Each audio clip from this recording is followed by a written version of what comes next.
Quels critères doit-on respecter pour avoir droit à de l'aide alimentaire? C'est la question d'Yves Caron de Québec.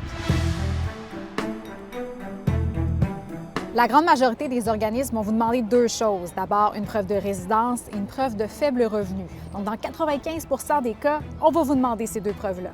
Le 5 appartient davantage à des organismes de, par exemple, une soupe populaire, où est-ce qu'on ne pose pas de questions aux gens qui viennent manger. C'est souvent des personnes qui n'ont pas envie de parler d'eux, donc on ne pose pas de questions. On les accueille inconditionnellement. C'est le cas à la Bouchée Généreuse en Basse-Ville. Pas d'inscription, pas de questionnaire à remplir, suffit juste d'amener ses sacs et un montant symbolique d'1 $. En 2023, il y a eu près de 270 000 demandes d'aide alimentaire chaque mois dans la grande région de Québec. L'année d'avant, on en comptait 240 000.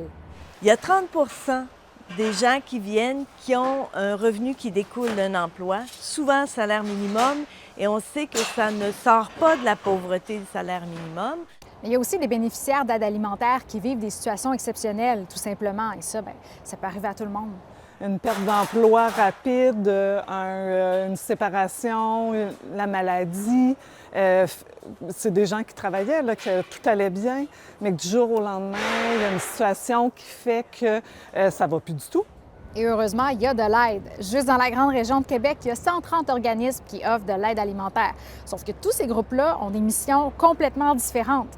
Alors, pour savoir où aller selon ses besoins, selon son emplacement, la meilleure option, c'est d'appeler le 211. C'est vraiment eux qui sont en mesure de vous référer à la bonne ressource près de chez vous. Plutôt que de cogner à des portes puis de dire « ben non, moi je suis pas famille monoparentale, je peux pas aller là ». Donc, nous, ce qu'on veut éviter, c'est que les gens aient à frapper sur des portes qui s'ouvrent pas.